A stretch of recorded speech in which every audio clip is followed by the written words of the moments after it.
ಕರಾವಳಿ ಜಿಲ್ಲೆಗಳ ವಿವಿಧ ಅಭಿವೃದ್ಧಿ ಯೋಜನೆಗಳಿಗೆ ಅಗತ್ಯ ಅನುದಾನವನ್ನ ಮುಂದಿನ ಬಜೆಟ್ನಲ್ಲಿ ನೀಡಬೇಕೆಂದು 3 ಜಿಲ್ಲೆಗಳ ಜನಪ್ರತಿನಿಧಿಗಳು ಆಗ್ರಹಿಸಿದ್ದಾರೆ.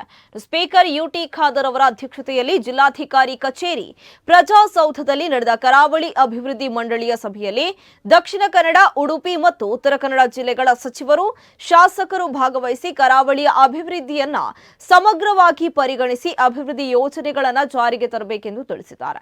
ಸ್ಪೀಕರ್ ಯುಟಿ ಖಾದರ್ ಮಾತನಾಡಿ, ಕಡಲ ಕೊರೆತ ನಿಯಂತ್ರಣಕ್ಕೆ ತೀರ ಪ್ರದೇಶದಲ್ಲಿ ಉತ್ತಮ ಗುಣಮಟ್ಟದ ರಸ್ತೆಗಳನ್ನು ಎತ್ತರದಲ್ಲಿ ನಿರ್ಮಿಸಿದರೆ ಕೊರೆತ ತಡೆಯುವುದರೊಂದಿಗೆ ಸಂಚಾರ ವ್ಯವಸ್ಥೆ ಸುಧಾರಣೆಗೂ ಸಹಕಾರಿಯಾಗಲಿದೆ.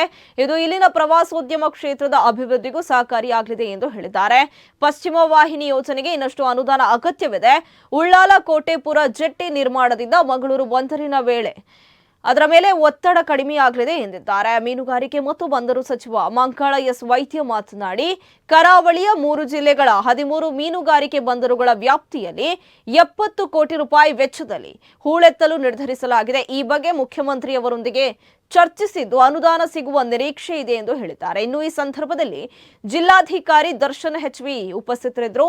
ಮಂಡಳಿಯ ಕಾರ್ಯದರ್ಶಿ ಪ್ರದೀಪ್ ಡಿಸೋಜಾ ಸೇರಿದಂತೆ ಮತ್ತಿತರರು ಉಪಸ್ಥಿತರಿದ್ದರು.